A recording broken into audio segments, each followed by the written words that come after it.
Hey, bonjour groupe! En ce mardi 7 avril, toujours en confinement ici. En passant, je vous encourage à regarder le vidéo au complet parce qu'après les deux sujets d'actualité, il y aura un super concours d'orthographe aujourd'hui. Si vous voulez tenter votre chance, on va faire ça tantôt. Tout d'abord, j'ai des remerciements à faire. J'aimerais remercier tous ceux qui se sont joints à notre groupe Teams. On est de plus en plus. Là, je vais passer plein de noms au courant de la journée, donc je suis bien content de ça. Merci aussi à ceux qui ont passé le mot hier. J'avais demandé à des gens, parlez-en à vos amis, faites aller vos réseaux sociaux, etc. Je pense qu'il y en a qui ont fait un effort parce que ça a beaucoup augmenté le nombre, ça c'est intéressant. Merci aussi, il y en a qui m'ont laissé des beaux commentaires sur YouTube, merci pour l'encouragement, bien apprécié. On peut aussi laisser des commentaires sur la page Teams. Là, jusqu'à maintenant, il n'y a personne qui a laissé de commentaires. Je ne sais pas si ça marche. Là. J'aimerais ça que quelqu'un prenne une petite minute à un moment donné sur la page Teams. Là. Juste en bas, il y a une place où on peut écrire des commentaires pour voir. Peut-être que ça marche pas là, parce que j'ai dit, bon, il n'y a personne qui écrit rien. Essayez donc d'écrire quelque chose pour voir si ça fonctionne. Ça serait utile pour moi de savoir ça. Merci aussi aux élèves de Monsieur Boivin. Je sais qu'il y en a qui viennent regarder mes vidéos, bonjour à vous. Ça me fait plaisir de vous avoir dans le groupe. Euh, voilà, ça c'est pour ma première page. Ça c'est fait. OK. Ensuite, je vais vous parler du travail suggéré pour la semaine. Chaque semaine, je dois vous suggérer des exercices pour vous permettre de poursuivre votre cours. J'ai organisé ça évidemment dans le but de se préparer pour le cégep. C'est ce qui est important pour vous. À un moment donné, comme j'ai déjà dit, toute cette histoire-là actuellement, ça va finir, puis on va pouvoir continuer notre vie normale, puis le cégep va arriver assez rapidement. Évidemment, on va être prêt pour ça. Même si c'est tentant de dire ça me tente pas vraiment là, de faire du français pour l'instant, mais un petit peu de discipline, il ne s'agit pas d'en faire 24 heures par jour, là. Un petit peu chaque jour, et puis on perd pas la main. Puis quand on va arriver au cégep, la transition va se faire facilement. Là. Donc ceux qui font rien pendant plusieurs semaines, pendant plusieurs mois, vont peut-être trouver ça plus difficile là, de se rembarquer dans la machine. Là.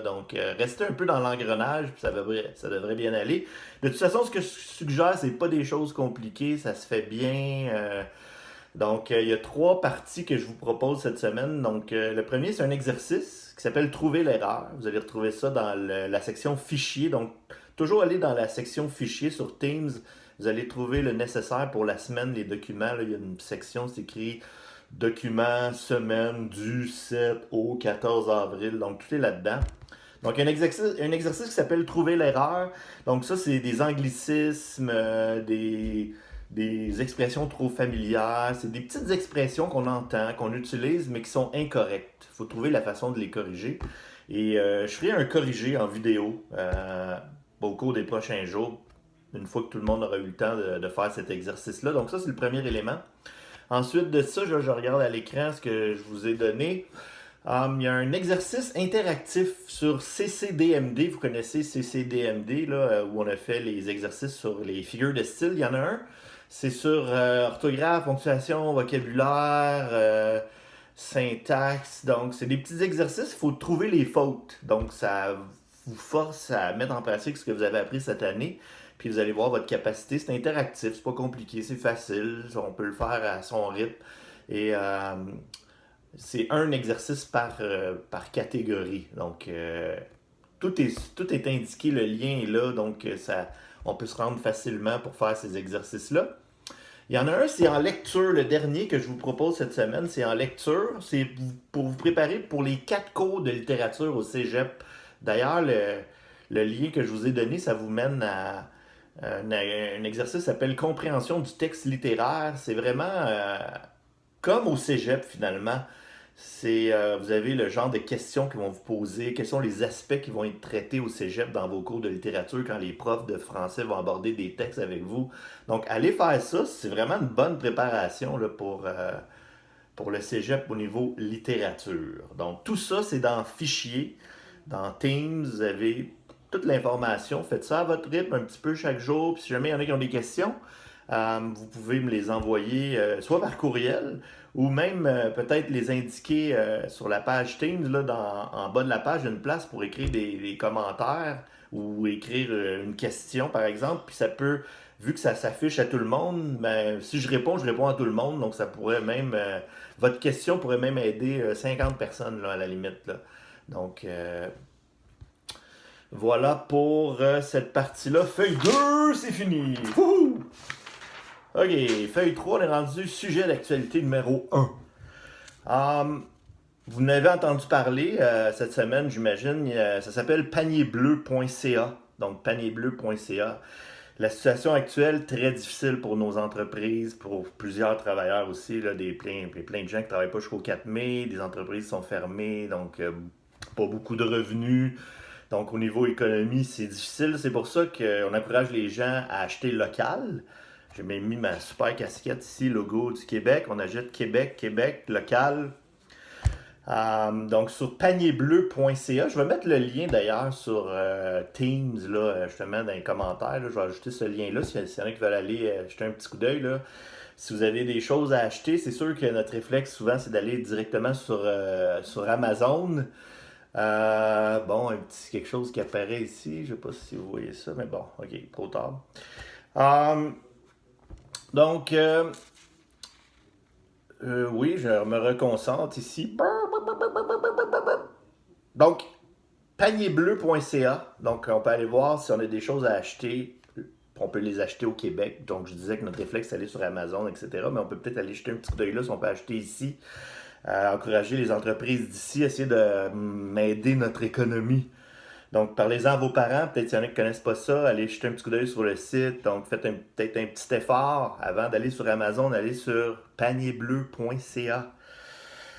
Évidemment, il y a certains experts qui disent que la plateforme, c'est pas aussi user-friendly, entre guillemets, que Amazon. Mais bon, eux, ils disent que les entreprises québécoises devraient s'inscrire sur Amazon. Puis tous les gens qui achèteraient là, ça profiterait ici. Mais bon, donc il y a différents points de vue par rapport à ça.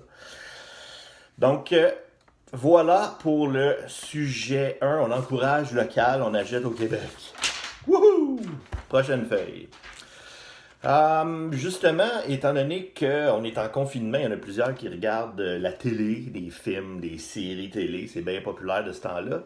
Ben, je vous encourage à regarder du local. Donc, encourager nos artistes, nos producteurs, nos réalisateurs, les gens d'ici. Donc, et c'est ce que je tente de faire moi-même. Donc, hier, j'ai regardé un film qui s'appelle Jusqu'au déclin. Peut-être qu'il y en a qui l'ont déjà vu. C'est sur Netflix. C'est le premier film 100% québécois sur Netflix. C'est un thriller. OK? Donc, je vous le dis, c'est pas pour les âmes sensibles, là, ceux qui ont de la misère avec les films stressants. Là, c'est pas un petit film tranquille. Là. Donc, en gros, ben, c'est l'histoire qui tourne autour d'un groupe de survivalistes. Ceux qui ne savent pas c'est quoi des survivalistes, là, c'est des gens qui se préparent à faire face à une crise qui mènerait à l'effondrement de la société. Okay? Bon, là, on vit une crise justement. Là, le film est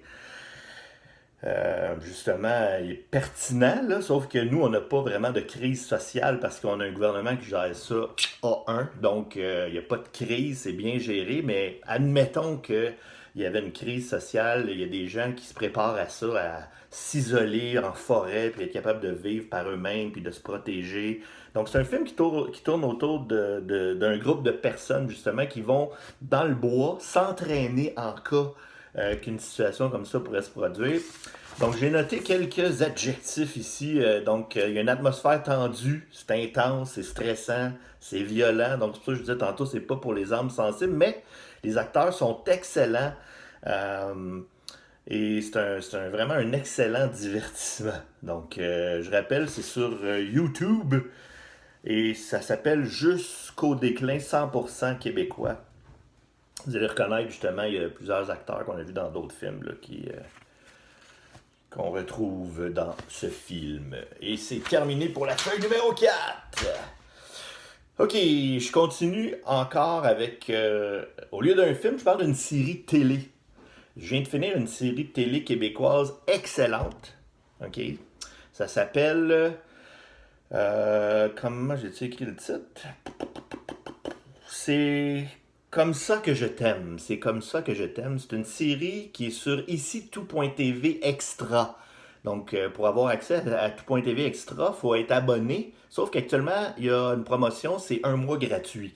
Donc, vous pouvez vous abonner. Ça coûte rien pendant un mois. Sauf qu'à la fin, si vous voulez pas payer, là, il faut annuler son abonnement. Mais moi, je me suis abonné justement gratuitement pendant un mois et j'ai écouté cette série qui s'appelle. Je vais mettre un lien d'ailleurs sur Teams.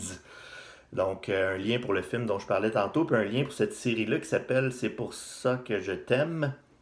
Donc, en gros, c'est une comédie dramatique, mais assez originale. C'est un peu rare qu'on voit des histoires un petit peu de ce genre. C'est comme un peu de l'humour noir, un peu absurde, mais en même temps, c'est intéressant, ça suit, c'est vraiment original. Bon. C'est l'histoire de deux couples bien ordinaires qui finissent par devenir les criminels les plus meurtriers au Québec.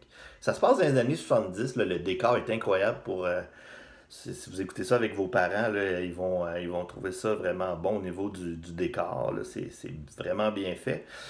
Donc, j'ai noté ici que c'est très original, vraiment différent, drôle. Les personnages sont riches, variés. C'est comme des caricatures. Chaque personnage est une caricature.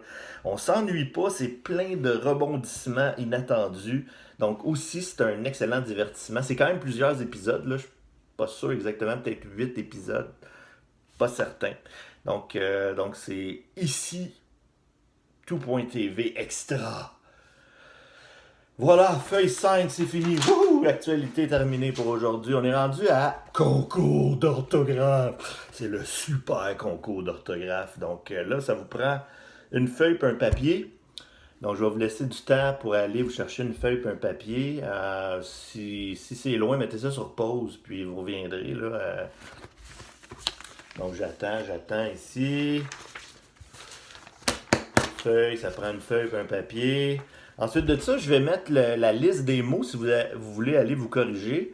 Je vais aller placer la liste des mots dans Teams, dans l'onglet Fichier. Et vous allez pouvoir, si vous allez dans les documents semaine du 7 au 14 avril, vous allez trouver, entre autres, le travail à faire pour cette semaine, pour ceux qui ont le goût de faire un petit peu de travail. Puis, vous allez trouver la liste des mots d'actualité. OK? J'ai même écrit en bas, vous pouvez faire un défi dans votre famille, avec vos parents, frères et sœurs, dépendant de leur âge.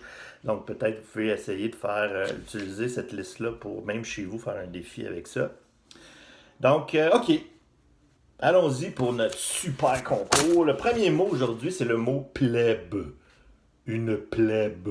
Plèbe, qu'est-ce que ça veut dire, plèbe? À l'origine, c'est un mot qui vient de la Roumanie. C'était pour désigner une population très pauvre en Roumanie, puis c'est resté. Donc, c'est un mot qu'on dit péjoratif, ok? Un peu dans le sens négatif. Quand on parle de la plèbe, on parle en général des pauvres, du petit peuple, entre guillemets. Donc, la plèbe, c'est une population pauvre. Donc, c'est notre premier mot aujourd'hui, plèbe. Plèbe. Deuxième mot aujourd'hui, c'est le mot bouche bée. Bouche bée. Donc, bouche bée, ça veut dire surpris, ça veut dire étonné. Donc, on pourrait même dire que c'est une expression. Petit indice ici, là. Bouche bée. Bouche bée. Numéro 3 aujourd'hui, c'est le mot subterfuge. Subterfuge. Un subterfuge. Qu'est-ce qu'un subterfuge? Un subterfuge, c'est comme une ruse, une astuce, un leurre, un stratagème pour obtenir ce qu'on veut. Donc, un subterfuge. Numéro 3. Quatrième mot aujourd'hui, c'est le mot sédition. Sédition. Donc, une sédition, c'est une révolte, c'est une rébellion, c'est une mutinerie. Donc, à une certaine époque au Québec, dans les années, mettons, 60-70, lorsqu'il y avait des manifestations, il y a des gens qui allaient dans la rue, puis il y avait un soulèvement populaire, puis à un moment donné, tu pouvais même te faire accuser de sédition, donc de rébellion contre le gouvernement. Donc, on pouvait avoir des accusations comme ça dans les années 70-80. Donc, Aujourd'hui, ben non, là, on a le droit de manifester là, en suivant certaines règles. Sédition, numéro 4. Et on continue, numéro 5. C'est un nouveau mot que j'ai découvert en lisant un roman. Je suis toujours des romans que je lis là, chaque mois, un nouveau roman presque. Donc, le mot exégète. Exégète. Qu'est-ce qu'un exégète? Un exégète, c'est une personne qui analyse ou qui interprète un texte sacré. Donc, les gens qui analysent la Bible, le Coran, qui interprètent ça, ce sont des exégètes. Donc, voilà pour le numéro 5, cinquième mot, exégète. Sixième mot, c'est le mot immuable. Immuable. Donc, immuable, qu'est-ce que ça veut dire? Immuable, c'est quelque chose par sa nature qui ne change pas, qui reste pareil. Donc, on pourrait dire, par exemple, qu'il y a certaines lois de la physique qui sont immuables, donc on ne peut pas les changer, c'est par la nature comme ça. Immuable. C'était le mot numéro 6. Numéro 7. Un autre mot que j'ai découvert récemment en lisant un roman. J'ai dû aller vérifier dans le dictionnaire parce que je ne connaissais pas ce mot. C'est le mot outrecuidance. Outrecuidance. Donc je répète, outrecuidance. Donc qu'est-ce que l'outrecuidance? Ça c'est, on parle d'orgueil, de prétention, d'arrogance. Donc si je dis par exemple que l'outrecuidance de cette personne est sans limite, ça veut dire que c'est une personne qui est très orgueilleuse, prétentieuse, arrogante. Donc, outrecuidance, c'était mon 7e mot. Wouhou! Ok, numéro 8. Le numéro 8, c'est le mot hydroxychloroquine.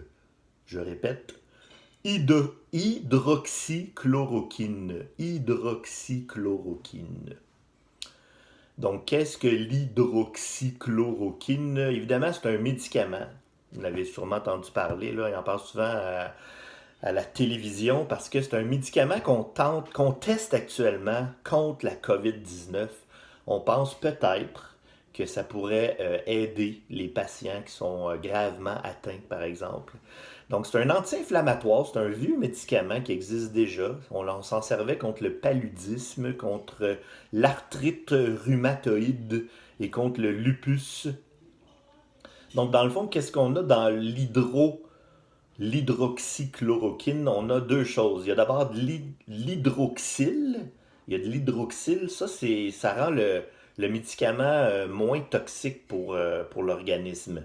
Puis il y a de la chloroquine. Donc il y a comme deux éléments. Il y a de l'hydroxyle et de la chloroquine. Ça fait hydroxychloroquine. Donc voilà, un long mot, là, mais bon. C'était notre mot numéro 8. Ensuite, le 9e mot, c'est le mot colchicine. La colchicine. Colchicine. Oups. Il y en a qui ont peut-être vu mon mot ici. Là. Colchicine. C'est un extrait de plante. C'est aussi un médicament qu'on est en train de tester scientifiquement contre la COVID-19. On n'a pas encore la réponse à savoir si ça marche ou pas. Là. Donc, évidemment, les tests scientifiques, il faut que ça soit bien fait parce qu'on ne veut pas prendre de risques. Il faut que ça se fasse sur un certain nombre de personnes dans des conditions très précises. Il y en a qui le prennent, il y en a qui ne le prennent pas. Puis à la fin, on regarde si ça fonctionne, si les gens qui l'ont pris ont un meilleur... sont en meilleure santé que ceux qui ne l'ont pas pris. Y a-t-il des effets secondaires sous dangereux? Donc vraiment, il y a tout un processus. Faut pas donner ça à n'importe qui puis prendre ça n'importe comment, là, comme certains disent. On dira pas qui. Mais il faut prendre le temps de laisser la science faire son travail. Donc, colchicine. La colchicine, c'est un médicament, c'est l'extrait d'une plante. On utilise ça contre une maladie déjà, c'est un médicament connu, contre la goutte. La goutte, c'est une maladie inflammatoire qui touche souvent le gros orteil. C'est comme des petits pics dans le gros orteil. Là, c'est vraiment douloureux. Puis ce médicament-là, c'est pour aider. Et j'arrive à mon 10e mot, dernier mot pour notre concours d'orthographe aujourd'hui. C'est le mot panacée. Une panacée. Une panacée. J'ai pris ça dans un article aujourd'hui dans la presse. où on parle des fameux masques. Un débat là, qui finit plus. Là. Est-ce qu'il faut porter un masque à l'extérieur? Oui, non, oui, non, oui, non. Donc, le Canada dit oui, oui, vous devriez vous porter un masque, mais on parle de masque artisanal, attention, on ne parle pas de masque médical. Il faut laisser les masques pour les gens du domaine de la santé, les fameux N95. Donc, faut pas les utiliser, ceux-là, il faut les laisser aux médecins, infirmières, etc. Nous, on peut se faire des masques. J'imagine qu'au cours des prochaines semaines, là, on va voir vraiment les artistes à l'œuvre. Il y a des gens qui vont arriver avec toutes sortes de masques originaux. Donc, le Canada dit oui, on devrait porter un masque à l'extérieur. C'est pas une panacée, cependant, selon le gouvernement du Québec. Une panacée, c'est quoi? C'est un remède universel, une genre de solution qui va régler tous nos problèmes. Donc, le docteur Arruda nous dit que le masque, c'est pas une panacée. Ça veut dire qu'il ne faut pas penser parce que tu portes un masque que c'est sûr que tu ne l'attraperas pas. Donc lui, monsieur Arruda a peur que les gens qui portent un masque vont laisser peut-être tomber les autres éléments qui sont plus importants comme la distanciation, se garder 2 mètres entre nous et les autres personnes, se laver les mains, etc. Donc, mais bon, le gouvernement du Canada, lui, dit oui, portez un masque artisanal, portez quelque chose quand vous allez à l'extérieur, à l'épicerie, etc. Peut-être que ça va éviter. On sait qu'il y a des gens qui sont asymptomatiques, donc des gens qui peut-être sont porteurs du virus puis pourraient le donner à quelqu'un d'autre sans même avoir de symptômes. Donc c'est de ces gens-là qu'on a peur. On pourrait nous-mêmes être contaminés sans le savoir puis contaminer d'autres personnes. Donc, en portant quelque chose, ça pourrait peut-être réduire le risque de propagation. Il y a certains pays qui l'obligent, mais bon, le débat est toujours en cours pour les masses. Mais notre 10e mot, c'est le mot panacée. Donc, je regarde 21 minutes. Ah ben, ouais, j'ai battu mon record aujourd'hui pour mon, mon petit vidéo. Donc, j'espère que vous avez apprécié, puis j'espère que vous allez continuer à revenir chaque jour. Je vais essayer de maintenir le rythme. Donc, d'autres concours d'orthographe à venir. Je prépare aussi peut-être une histoire incroyable que je pourrais peut-être vous présenter donc, au cours des prochains jours. Donc, merci beaucoup d'être là. Lâchez pas.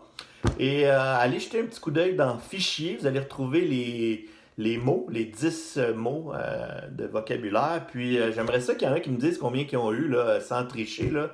Allez dans les commentaires, dans la section Teams. On va pouvoir voir si ça marche, les commentaires. Là. Dites-moi combien vous avez eu de mots sur 10. Là. Donc, merci et à la prochaine. Bye bye.